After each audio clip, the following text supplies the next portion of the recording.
नमस्कार, मी प्राध्यापक सचिन पाटील आपलं या व्हिडिओमध्ये स्वागत करतो.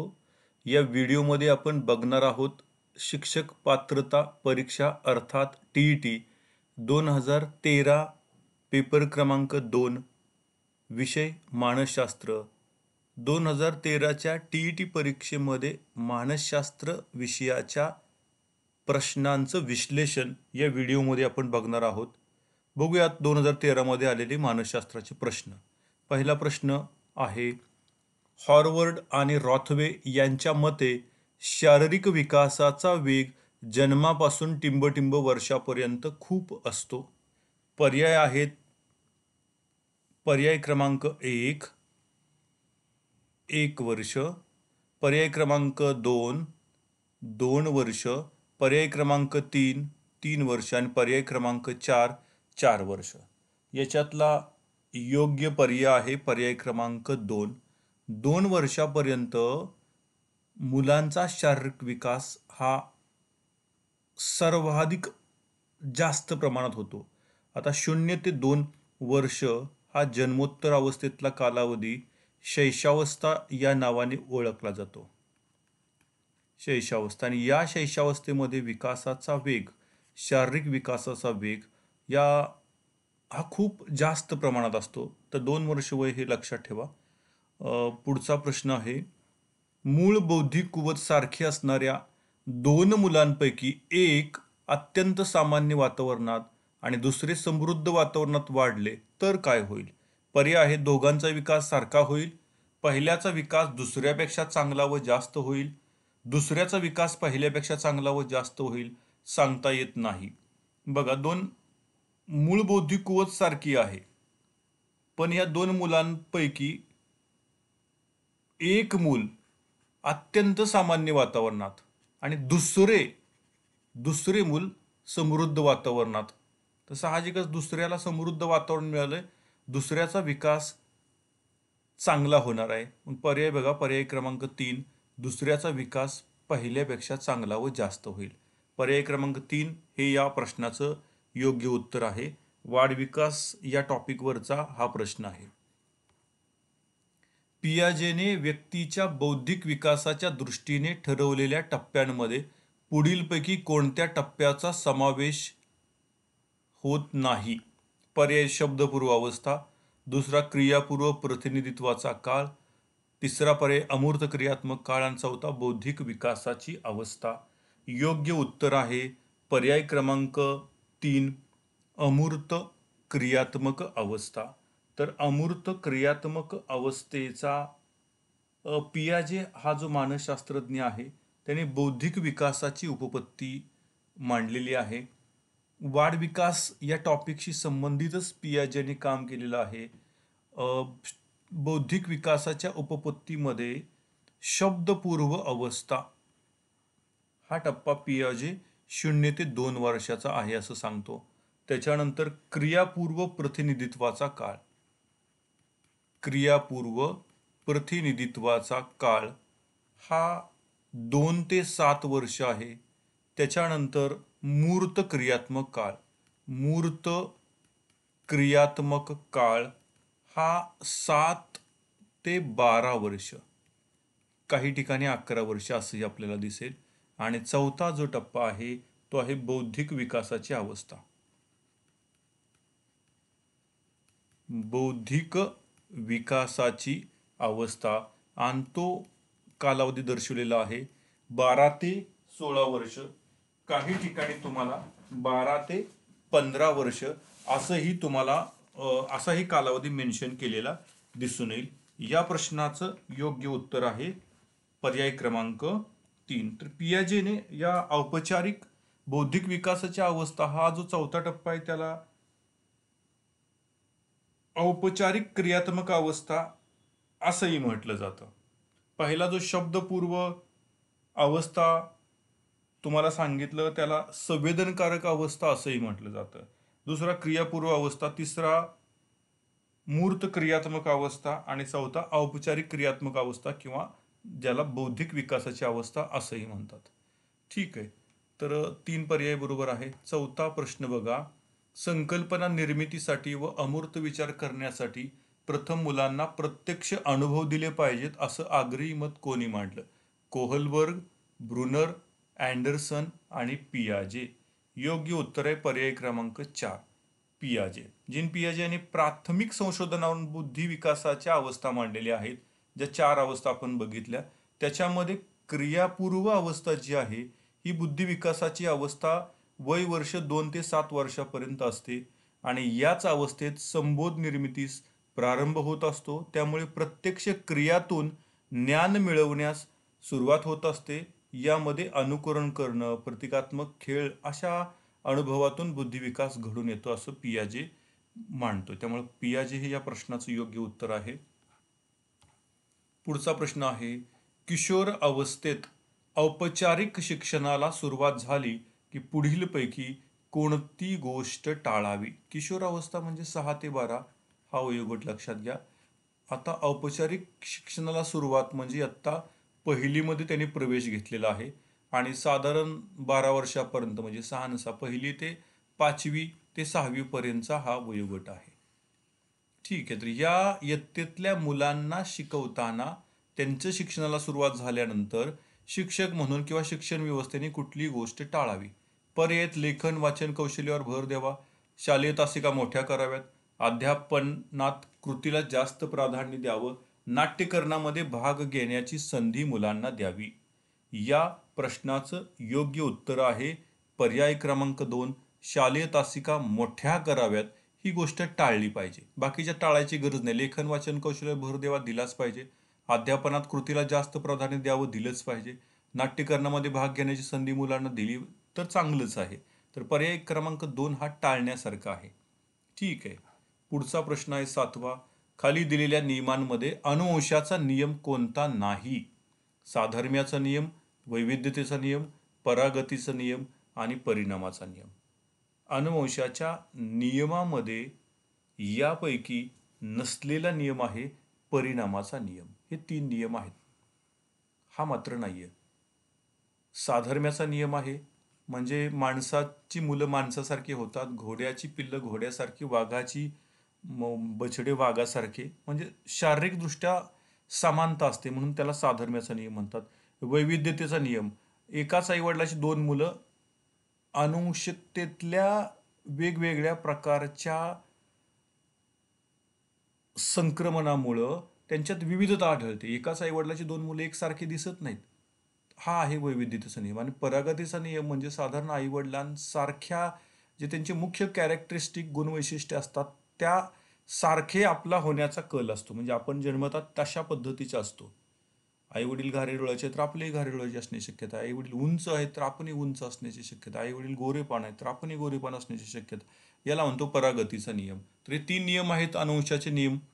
मेंढेल याने याच्यात मोठं काम केलेलं आहे. वाटाण्याचा संकर घडवून आणला आणि अनुवंश किती प्रमाणात संकरित होतो किंवा पुढे जातो हे सांगितलेलं आहे.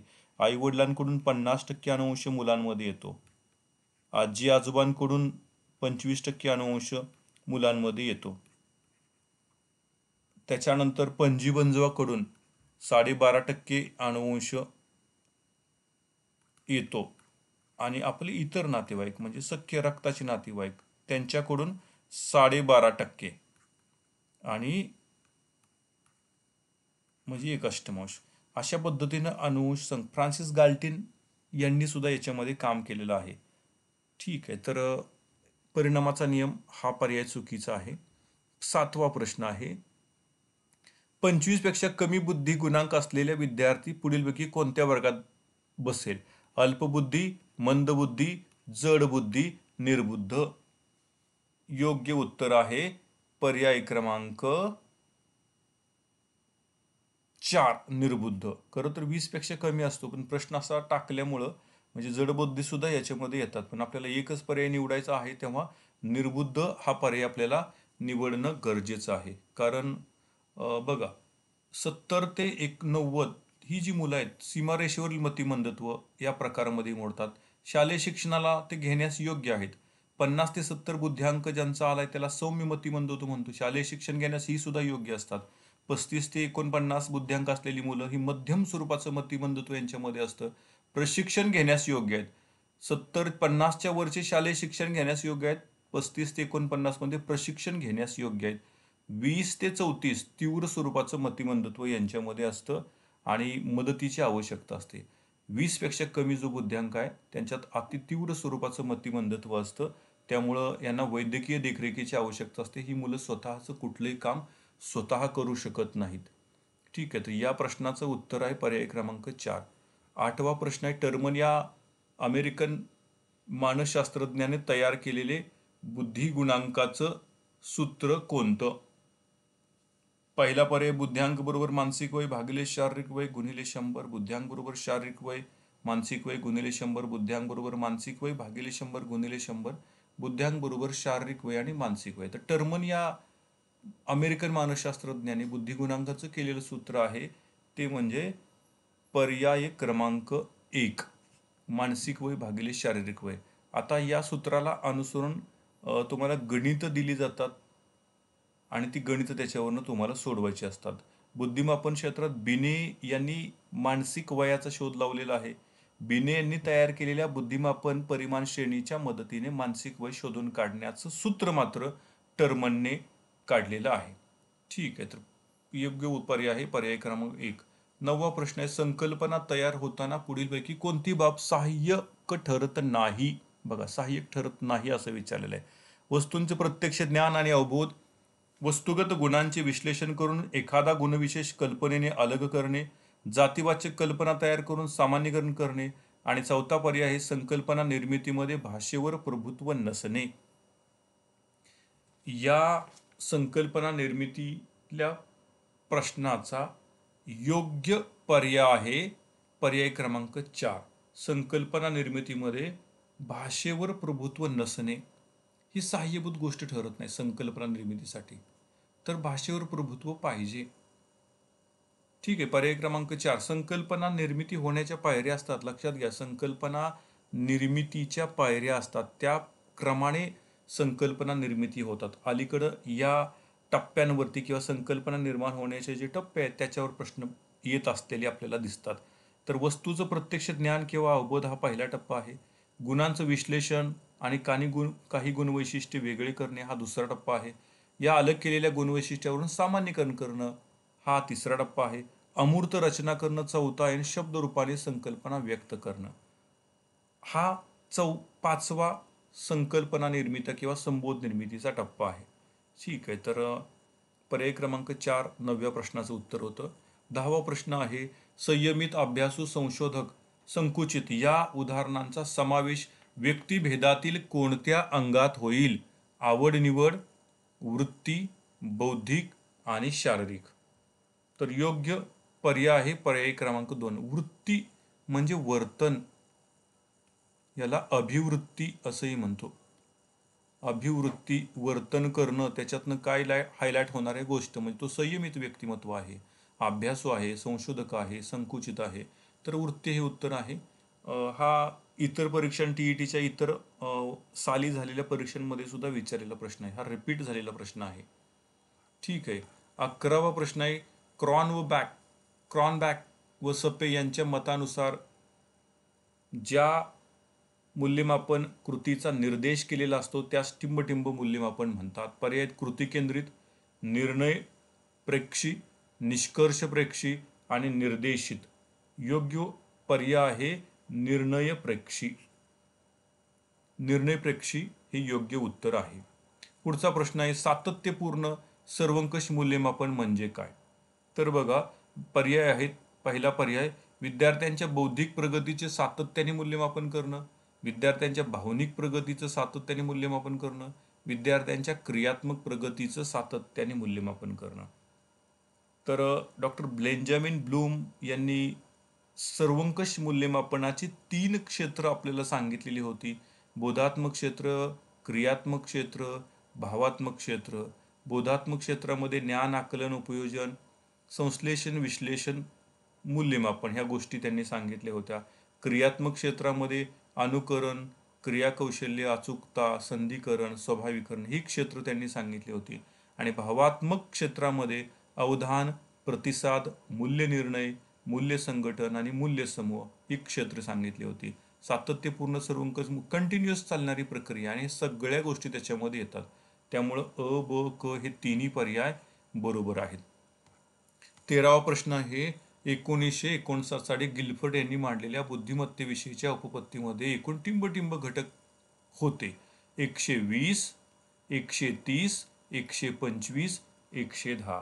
योग्य उत्तर आहे पर्याय क्रमांक 1, 120. या गिलफर्डने बुद्धिमत्तेचे 120 घटक सांगितलेले आहे. त्रिमितीय बुद्धिमत्ता सिद्धांतामध्ये त्याच्यामध्ये त्यांनी आशयाचे 4 घटक सांगितले, क्रिया याचे 5 घटक सांगितले आणि निर्मिती याचे 6 घटक सांगितले. त्यामुळं 4 गुणिले 5 गुणिले 6 असे 120 घटक गिलफर्ड यांनी सांगितलेले आहे. या 120 घटकांचा विस्तार करून पुढं त्यांनी 150 घटकापर्यंत तो आकडा नेलेला आपल्याला दिसतो. आशय या घटकामध्ये आकार, रूप, सांकेतिक, शब्दविषयक, वार्तनिक हे क्षेत्र येतात. क्रिया या घटकामध्ये बोधन, भिन्न, एकाग्रता, स्मरण, मूल्यमापन हे घटक येतात. आणि निर्मितीमध्ये घटक, वर्ग, संबंध, पद्धती, रूपांतर, धन्वयार्थ या गोष्टींचा समावेश होतो. तर 120 घटक गिलफर्डने सांगितलेले आहेत. पुढचा प्रश्न आहे, व्यक्तिभेद लक्षात घेऊन शिक्षकांची अध्यापन पद्धतीत इष्ट ते बदल केले पाहिजेत. कारण मुलांची बौद्धिक पातळी भिन्न असते, मुलांची आकलनशक्ती भिन्न असते. प्रत्येक विद्यार्थ्याला कुवतीनुसार प्रगती करण्याचा अवसर मिळेल. तर याही प्रश्नाचं उत्तर वरील सर्वही असणार आहे. या सगळ्या गोष्टी अध्यापनामध्ये योग्य पद्धतीने येण्यासाठी व्यक्तिभेद लक्षात घेऊन शिक्षकांनी याच्यात बदल करायचे आहेत. तर वरील सर्व ह्या गोष्टी हाच पर्याय बरोबर आहे. जॉनला लॅटिन भाषा शिकवण्या अगोदर शिक्षकाला जॉनबद्दल माहिती व ज्ञान असले पाहिजे. या विधानावरून खालीलपैकी कोणत्या शिक्षकाचा बोध होतो? शिक्षक केंद्रित शिक्षण, विद्यार्थी केंद्रित शिक्षण, भाषा केंद्रित शिक्षण, ज्ञान केंद्रित शिक्षण. आता जॉन विषयी माहिती घेतोय म्हणजे विद्यार्थ्याविषयी आपण माहिती घेतोय, त्यामुळं विद्यार्थी केंद्रित शिक्षण हे उत्तर बरोबर आहे. शिक्षक केंद्रित शिक्षणामध्ये काय होतं, यात शिक्षक एखाद्या भागाचा अभ्यास करून मतं मांडतात, नवीन माहिती सांगतात, यात कथन, व्याख्यानसारख्या अध्यापन पद्धतीचा वापर करतात. विद्यार्थी केंद्रित शिक्षणामध्ये यात विद्यार्थ्यांचा सहभाग असतो, त्यात चर्चा पद्धती, स्वयंअध्ययन या सगळ्या अध्यापन अध्ययन साधनाचा वापर केला जातो. या 15व्या प्रश्नाचं योग्य उत्तर आहे पर्याय क्रमांक 2. 16वा प्रश्न आहे, मतिमंदत्वातील पुढीलपैकी कोणत्या प्रकाराबद्दल बालके चांगल्या पद्धतीने साक्षर होऊन व्यावसायिक क्षमता आत्मसात करू शकतात? मध्यम मतिमंदत्व, सौम्य मतिमंदत्व, कडक मतिमंदत्व आणि गंभीर मतिमंदत्व. तर याचं योग्य पर्याय आहे पर्याय क्रमांक 2, सौम्य मतिमंदत्व. म्हणजे साधारण ज्याचा बुद्ध्यांक 70 पेक्षा कमी असतो, 70 पेक्षा कमी अशी जी मुलं आहेत त्यांना आपण काय म्हणतो, मतिमंदत्व मुलं. म्हणजे मतिमंदत्व असतात, पण त्याच्यात अनेक उपप्रकार आहेत. 70 पेक्षा जास्त कमी IQ असलेली मुलांना आपण मतिमंदत्व म्हणतो. तर मतिमंदातील प्रकारानुसार गंभीर, कडक, मध्यम मतिमंदत्व यात बालक अपेक्षित क्षमता आत्मसात करू शकत नाही. सौम्य म्हणजे मतिमंदत्व अत्यंत कमी असणारी बालकं, आणि ही मुलं योग्य मार्गदर्शन मिळाल्यास चांगल्या पद्धतीनं साक्षर होऊन स्वतःचा छोटा मोठा एखादा व्यवसाय करू शकतात. तर योग्य पर्याय पर्याय क्रमांक 2. 17वा प्रश्न आहे, मेंदूला पक्षघात होण्याचे पुढीलपैकी कोणते कारण नाही असं विचारले? गर्भवती स्त्रीने घेतलेली औषधे, मातेला गर्भाशयात झालेला आजार, अपघातामुळे मेंदूला इजा आणि कवटीचा आकार मोठा असणं. तर कवटीचा आकार मोठा असणं हे त्याचं कारण नाहीये. गर्भवती स्त्रीने औषधं घेतल्यास होऊ शकतो, गर्भावस्थेत झालेल्या आजारामुळे मेंदूला पक्षघात होऊ शकतो, अपघातामुळे मेंदूला पक्षघात होऊ शकतो, हे मात्र कारण आहे. कवटीचा आकार लहान असेल तर मात्र मेंदूच्या पक्षघाताला ते कारणीभूत असू शकतं. मेंदूचं पक्षघाताची जी कारण आहेत त्यामध्ये बघा, कवटीचा आकार लहान असणं हे कारण आहे. गर्भवती स्त्रीनं औषधं घेणं, जवळच्या नात्यात लग्न करणं, मूल जन्माला आल्यानंतर रडत नसेल तर, त्यानंतर अपघातात एखादी इजा झाली असेल, अशक्त माता असेल, तिचं पोषण नीट झालं नसेल, मुलांचं वजन खूप कमी असेल, तर मेंदूला पक्षाघात होण्याची शक्यता असते. पर्याय क्रमांक 4 हे कारण नाहीये. ठीक आहे. 18वा प्रश्न आहे, दृष्टीदोषावर मात करण्यासाठी पुढीलपैकी कोणती बाब करू नये? पोषक आहार घ्यावा, डोक्यावर प्रखर सूर्यप्रकाश किंवा प्रकाश टाळावा, डोळ्यावर सॉरी, पुस्तक जवळ घेऊन वाचावे, डोळ्यावर ताण येऊ देऊ नये. तर योग्य गोष्ट करू नये असं म्हणतंय. तर पुस्तक जवळ घेऊन वाचावे असं म्हणतंय. तसं नाही करायचं. पोषक आहार घ्यावा, डोळ्यावरती प्रखर सूर्यप्रकाश पडणार नाही याची काळजी घ्यावी, डोळ्यावर ताण येऊ नये याची काळजी घ्यावी, जवळ पुस्तक घेऊन वाचा म्हणतं, ही गोष्ट करू नये. तर पर्याय 3 हे उत्तर आहे. 19वा प्रश्न आहे, खालीलपैकी कोणत्या विद्यार्थ्यांमध्ये प्रज्ञावान मुलाचे लक्षण दिसून येते? अ ची समायोजन क्षमता कमी आहे, ब ला चालू घडामोडीविषयी अज्ञान नाही, क ला कलाकौशल्यात कमी निपुणता आहे आणि ड च्या जाणीवा अवास्तव आहेत. योग्य पर्याय आहे पर्याय क्रमांक 2. ब ला चालू घडामोडीविषयी अज्ञान नाही असं म्हणते. ब ला चालू घडामोडीविषयीचे अज्ञान नाही. प्रज्ञावान मुलांचं लक्षण दिसून येतं, तर अज्ञान नाही म्हणतंय म्हणजे ज्ञान आहे. पर्याय क्रमांक ब म्हणजे दुसरा योग्य पर्याय आहे. पुढचा प्रश्न आहे, विशेष शिक्षकांनी खालीलपैकी कोणती बाब टाळावी?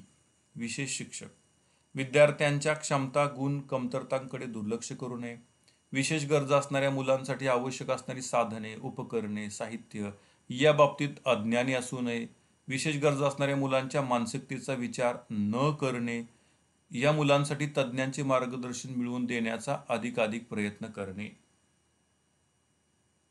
योग्य पर्याय आहे. कुठली बाब टाळली पाहिजे?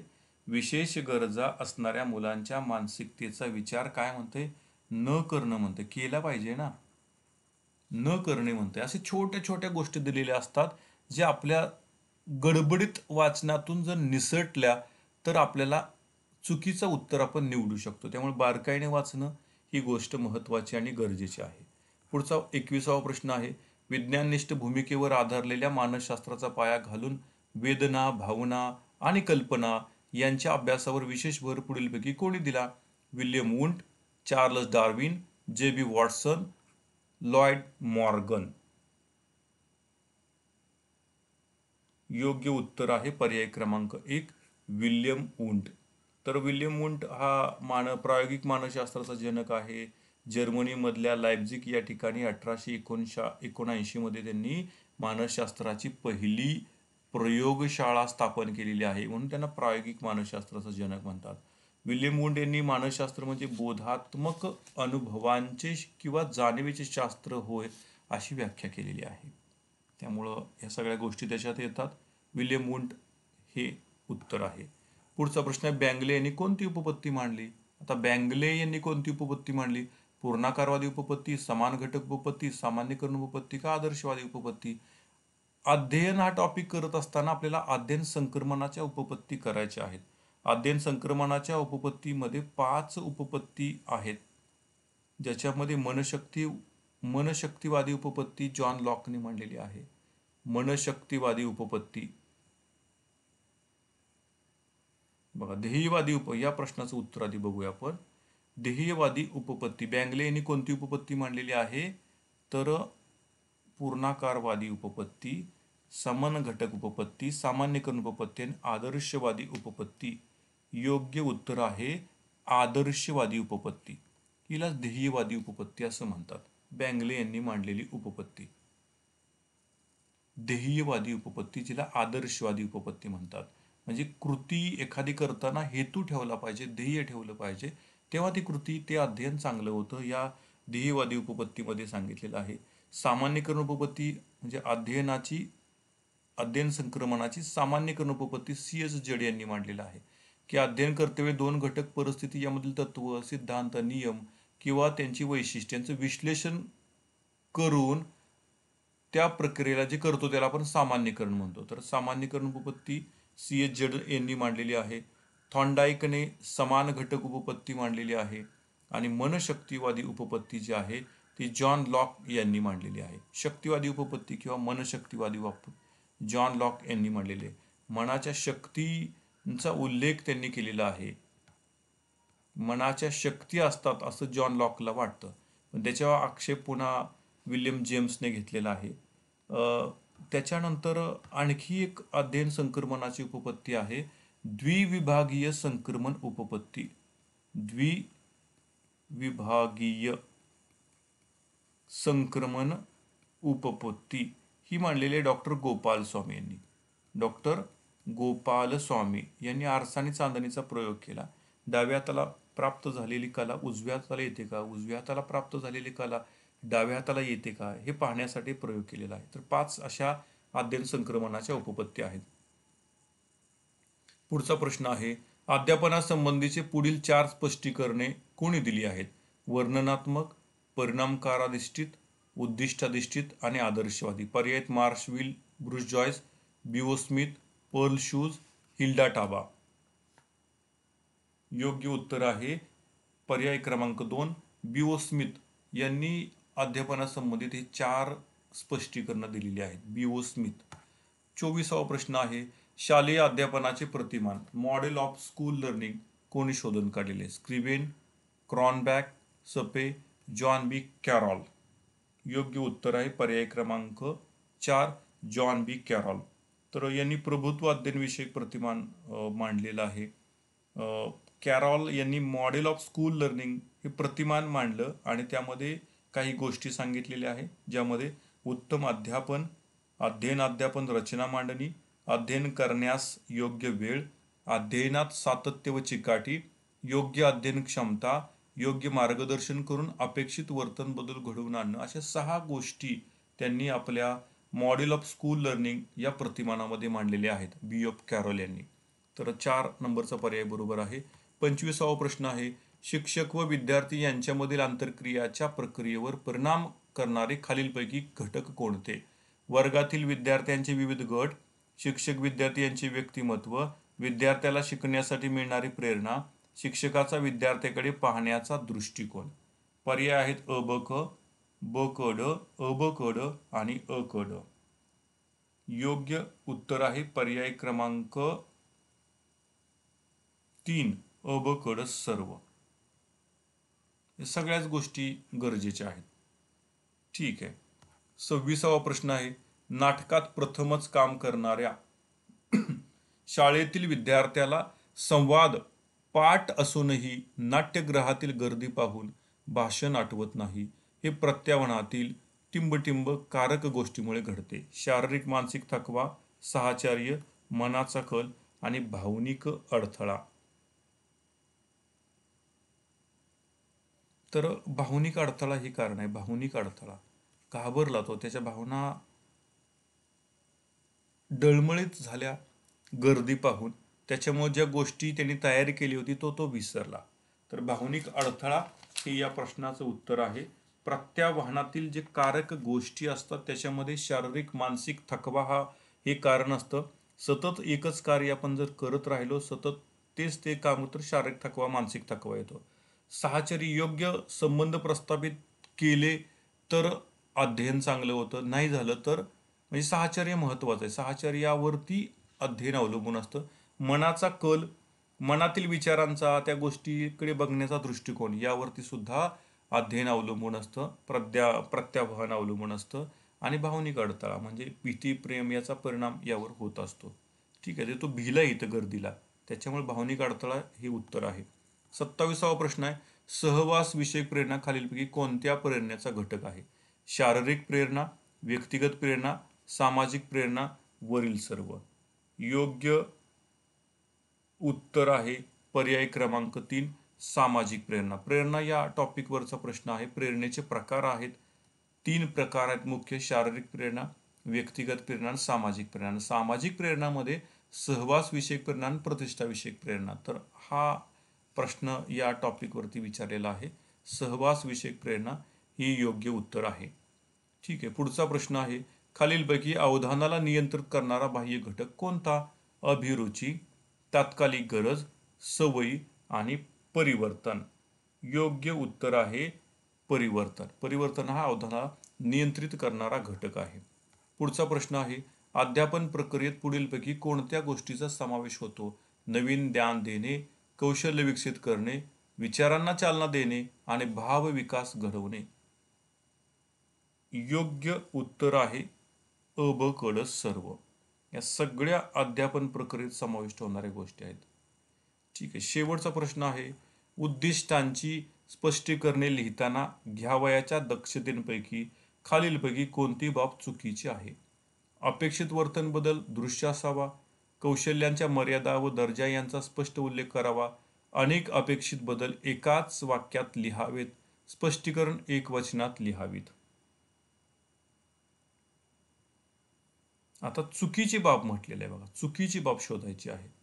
तर अनेक अपेक्षित बदल एकाच वाक्यात कसे लिहिता येतील? एकाच वाक्यात कसे लिहितील? अनेक अपेक्षित बदल म्हणताना एकाच वाक्यात लिहा. ही बाब जी आहे ती चुकीची आहे. तर मित्रांनो, अशा पद्धतीनं आपण 2013 मध्ये झालेल्या TET परीक्षेतील पेपर क्रमांक 2 मधील मानसशास्त्राच्या 30 प्रश्नांची चर्चा केलेली आहे, त्याचं विश्लेषण केलेलं आहे. TET परीक्षेसंदर्भात जेवढ्या परीक्षा झाल्यात त्या सगळ्या परीक्षेमधील मानसशास्त्राच्या पेपरचं विश्लेषण वेगवेगळ्या व्हिडिओमध्ये माझ्याकडून करण्यात आलेलं आहे. आपण जरूर तेही पाहावं.